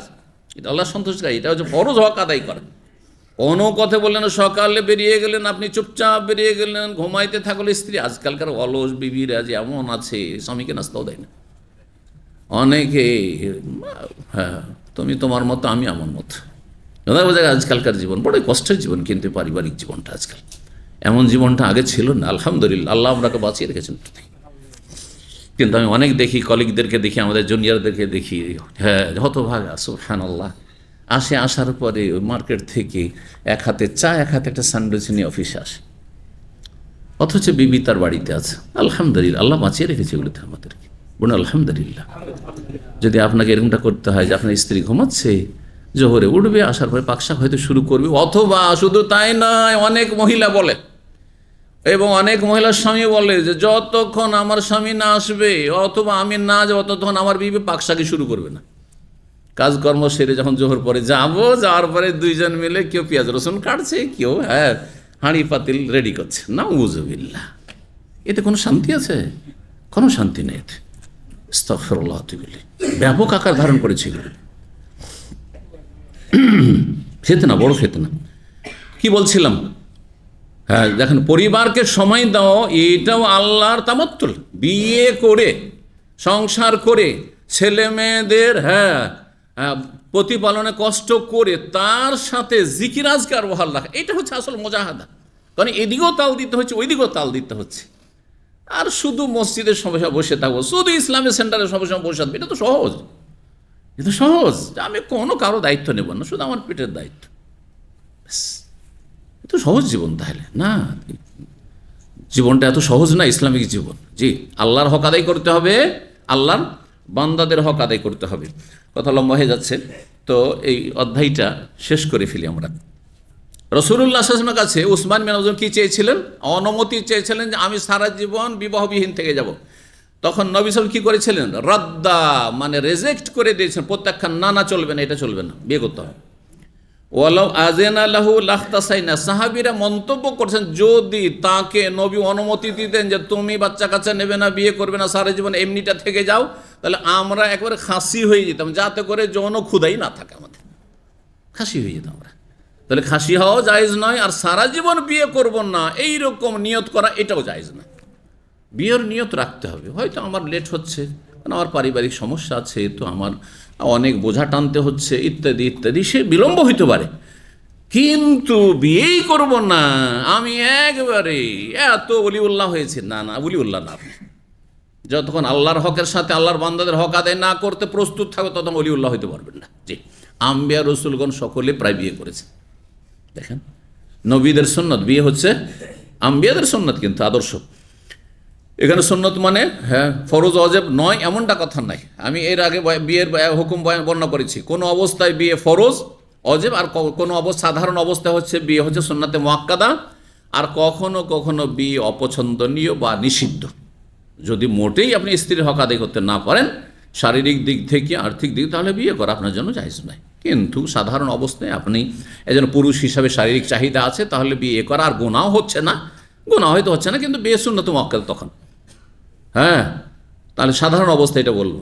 আর যদি দেখা যায় বিয়ে না করার কারণে জেনা, সমকামিতা আর হস্তমৈথুন এসব বিভিন্ন পাপে জড়িয়ে যাচ্ছে, আমার শরীর নষ্ট হয়ে যাচ্ছে, তাহলে আর আর্থিক সচ্ছলতা আছে, আমি চালিয়ে নিতে পারবো সংসার, তাহলে বিয়ে করা তখন ওয়াজিব ফরজ। জি, 5074 নম্বর হাদিস, 5074 নম্বর হাদিস সাইদ মোসা বর্ণনা করছেন যে সাদ বিন ওয়াক্কাস থেকে শুনেন, লাকাদ রাদ্দা যালিকা, নবী সাল্লাল্লাহু আলাইহি ওয়াসাল্লাম এটিকে প্রত্যাখ্যান করেছেন, নবী সাল্লাল্লাহু আলাইহি ওয়াসাল্লাম আলা উসমান মাজুনের ক্ষেত্রে, ওয়ালাউ আজাজ আল্লাহু, বলছেন সাদ বিন ওয়াক্কাস তাকে যদি অনুমতি দিতেন তাবাত্তুলের, মানে বিবাহবিহীন জীবনযাপনের, লাখতাসাইনা, তাহলে আমরা সবাই খাসি হয়ে যেতাম। 5075 নম্বর হাদিস, আব্দুল্লাহ মাসউদ বলছেন কুন্না নাগজু মা রাসূলিল্লাহ সাল্লাল্লাহু আলাইহি ওয়াসাল্লাম, আমরা রাসূলের সাথে লড়াই করতাম। হাদিসটি কিন্তু প্রথমে এসেছিল, আমাদের কাছে কিছুই ছিল না, মানে স্ত্রী ছিল না। ফাকুলনা, আমরা বললাম, আলা নাস্তাকসি, আমরা তাহলে খাসি হয়ে যাই না? ফানাহানা যালিকা, নবী নিষেধ করলেন। সুম্মা রাখাসা লানা, তারপরে আমাদেরকে ছাড় দিলেন একটি বিষয়, কি? আন্নান কেহাল মারআতা বিসসাওবে, যে কোনো মহিলা যদি রাজি থাকে তাহলে একটা কাপড় দিয়ে বিয়ে করতে পারবে, মানে সর্বনিম্ন একটা কাপড় দিয়ে দাও মোহর, আর ওতে যদি কোনো মহিলা অভিভাবক রাজি হয় তো বিয়ে করতে পারবে। মানে বিয়েকে কী করতে সহজ করে দেবে, বিয়েকে সহজ করা উচিত। সুম্মা কারা আলাইনা, তারপরে এই আয়াত পাঠ করে সূরা মায়েদার আয়াত নম্বর 87, ইয়া আইয়ুহাল্লাযীনা আমানু হে ঈমানদার, লা তুহাররিমু তাইয়্যিবাতি মা আহাল্লাল্লাহু লাকুম, আল্লাহ তোমাদের জন্য যা কিছু হালাল করেছেন পাক পবিত্র নারী বা খাওয়া দাওয়া খাদ্য পানীয়, তা তোমরা হারাম করিও না। নারী জাতিকে পুরুষদের জন্য আল্লাহ হালাল করেছেন 1 থেকে নিয়ে 4, এইরকমই নারীদের জন্য স্বামী হালাল করেছেন এই বৈবাহিক বা শারীরিক সম্পর্ক স্বামী স্ত্রীর। সুতরাং সেটাকে হারাম করে দিও না যে আমি সারা জীবন বিয়ে করব না, আমি বৈরাগী হয়ে যাব, আমি সংসার ত্যাগী, আমি সন্ন্যাসী হয়ে যাব না, মোটেই জায়েজ না। লা রহমানিয়াত ফিল ইসলাম। সর্বশেষ হাদিস এই অধ্যায়ের 5076 নম্বর হাদিস বর্ণনা করছেন আবু হুরায়রা রাদিয়াল্লাহু তাআলা আনহু, তিনি বলেন, কুলতু ইয়া রাসূলুল্লাহ, আমি বললাম হে আল্লাহ, ইন্নী রাজুলুন শাব। আবু হুরায়রা 7ম হিজরিতে খয়বরের যুদ্ধের সময় এসেছিলেন। বলে হে আল্লাহর রাসূল, আমি যুবক মানুষ, ওয়ানা আখাফু আলা নাফসিল আনাতা, আর আমি নিজের জন্য যৌন সম্পর্কে গুনাহকে ভয় পাই। এই যৌবনকালে গুনাহ থেকে বাঁচাটা কষ্টকর, আমার খুব ভয় লাগছে যে গুনাহতে কখনো লিপ্ত না হয়ে যায়। ওয়ালা আজিদু মা আতাজাওয়াজু বিহিন নিসা, আর আমার কাছে এমন কোনো পয়সাও নেই, সম্পদও নেই যে আমি কোনো মহিলাকে বিয়ে করতে পারবো, কিছুই নেই। হ্যাঁ, আসহাবে সুফফাদের অন্তর্ভুক্ত ছিল আবু হুরায়রা রাদিয়াল্লাহু, কিছুই ছিল না, বাড়ি নেই, ঘর নেই, টাকা নেই, পয়সা নেই, কিছু নেই, ব্যবসা বাণিজ্যের তেমন অভিজ্ঞতাও নেই। ফাসাকাতা আননি, নবী সাল্লাল্লাহু আলাইহি ওয়াসাল্লাম চুপ থেকে গেলেন। সুম্মা কুলতু মিসলা যালিক, আবার বললাম রাসূলুল্লাহ সাল্লাল্লাহু আলাইহি ওয়াসাল্লাম, ইয়া রাসূলুল্লাহ, কিছু নেই, আর থাকতে পারছি না, কষ্ট হচ্ছে আমার কিন্তু। ফাসাকাতা আননি, আবার চুপ হয়ে গেলেন। সুম্মা কুলতু মিসলা, ফাসাকাত, তিনবার করে বলছেন, ইয়া রাসূলুল্লাহ, আমার অভাব, বিয়েও করতে পারছি না, আর আমি গুনাহকে ভয় পাচ্ছি। গুনাহকে ভয় পাচ্ছি মানে এই নয় যে জিনা ভয় পাচ্ছি, তাহলে হস্তমৈথুন করা গুনাহ, বুঝছেন না? এই নাই যে বিভ্রান্ত হবেন না কিছু লোকের ফতোয়ায় যে গুনাহ থেকে বাঁচার জন্য কেউ যদি হস্তমৈথুন করে জায়েজ না, জায়েজ আল্লাহ বলেননি। ফামান ইবতাগা ওয়ারাআ যালিকা ফাউলাইকুল আদুন, সূরা মুমিনুনের আয়াত পড়ে দেখেন। আল্লাহ শুধু স্বামী স্ত্রীর সম্পর্ক বৈধ করেছেন, আর এর ভিন্ন কোনো রাস্তা যদি তলাশ করে, সেটা ব্যভিচারের রাস্তা হোক, সেটা বেশ্যাখানার রাস্তা হোক, সমকামিতার রাস্তা হোক, আর সেটা হস্তমৈথুনের রাস্তা হোক, হ্যাঁ, ব্লু ফিল্ম দেখে যৌন চাহিদা পূরণের রাস্তা হোক, নাউযুবিল্লাহ, ফাউলাইকুল আদুন, এরা হচ্ছে সীমা লঙ্ঘনকারী। সীমা লঙ্ঘন জায়েজ নাকি? গুনাহ থেকে বাঁচার জন্য সীমা লঙ্ঘন করা, কেউ যদি বলে গুনাহ থেকে বাঁচার জন্য সীমা লঙ্ঘন করা যাবে, জায়েজ, কথাটি ঠিক? তাহলে কোনো একজন এরকম স্কলার ফতোয়া দিয়েছে, কেউ যদি জিনা থেকে অথবা সমকামিতার কাবিরা গুনাহ এগুলো থেকে বাঁচার জন্য হস্তমৈথুন করে, তাহলে জায়েজ, কথাটি ভুল, ভালো করে শোনা, মোটেই জায়েজ না। সমাধান কি? বিয়ে করতে পারছে না, রোজা। নবী সাল্লাল্লাহু সমাধান দেননি, বিয়ে করতে পারছো না যতদিন, ততদিন কি করো? বেশি বেশি রোজা রাখো, একদিন পর একদিন রোজা রাখো, একদিন পরে দাউদ আলাইহিস সালাম রোজা রাখো। তো বলছেন যে আমি তো গুনাহকে ভয় করছি, তিনবার করে বললেন, কিন্তু সুম্মা কুলতু মিসলা, আবার বললাম 4বারের বেলা। তার মানে তার উদ্দেশ্য ছিল তাহলে আমি খাসি হয়ে যাই। আবু হুরায়রাও বলেছিলেন তাহলে আমি কি হয়ে যাই, একবারে চিরতরে আমার যৌন চাহিদাকে শেষ করে দিই, খাসি হয়ে যায়। নবী সাল্লাল্লাহু আলাইহি ওয়াসাল্লাম বললেন, ইয়া আবা হুরায়রা, হে আবু হুরায়রা, শোনো, জাফাল কালামু বিমা আনতা লাক, তুমি যা কিছুর ভবিষ্যতে সম্মুখীন হবে তা কিছু তকদিরের কলমে লিখে কলমের কালি শুকিয়ে গেছে। এতটি কথা। জাফা মানে শুকিয়ে যাওয়া, কালি শুকিয়ে যাওয়া, কালাম মানে কলম, হ্যাঁ। বেমা আন্তা লাক, লাকিন মানে সম্মুখীন, মানে আগামী দিনে যা কিছু তোমার হবে, যা হয়েছে তা তো জেনেই গিয়েছো, অতীতে যা হয়ে গেছে এখন পর্যন্ত, কিন্তু আগামী দিনগুলিতে যা কিছু হবে, তোমার ছেলে মেয়ে হবে কি না, তোমার বিয়ে হবে কি না, তুমি সুস্থ থাকবে কি না, তুমি কতদিন বাঁচবে, হ্যাঁ, জান্নাতে যাবে না জাহান্নামে যাবে, সব কিছু তকদিরে লিখে কলম কি হয়েছে, কলমের কালি শুকিয়ে গেছে, মানে নতুন করে আর কোনো রিভিউ হবে না, লেখা হবে না। জি, সুতরাং তারপরেও যদি ফাখতাসসি আলা যালিকা আউজার, এরপরে যদি তুমি খাসি হও অথবা না হও, এই বিষয়টি পরিত্যাগ করো, দুটোই সমান। বোঝা গেছে না? তার মানে তুমি যদি নাজায়েজ পন্থা অবলম্বন করে অবৈধ কাজ করে খাসি হয়, স্থায়ী বন্ধ করে নাও, এইটাও তো তকদিরে লেখা, কিন্তু যেহেতু শরীয়তে এটা জায়েজ নয়, তুমি এ কথা ভাবলে হবে না যে খাসি হয়ে গেলে আর দায়িত্ব থাকবে না, না না না না, আর এ হবে না সে হবে না, না। তো সুতরাং নাজায়েজ কাজ করা যাবে না। জি, আউজার অথবা ছেড়ে দাও। এখানে আজকের আলোচনা শেষ করছি। ওয়া জাযাকুমুল্লাহু খাইরান ওয়া সাল্লাল্লাহু ওয়া সাল্লাম আলা নবিয়িনা মুহাম্মদ ওয়া আলা আলিহি ওয়া সাহবিহি আজমাইন।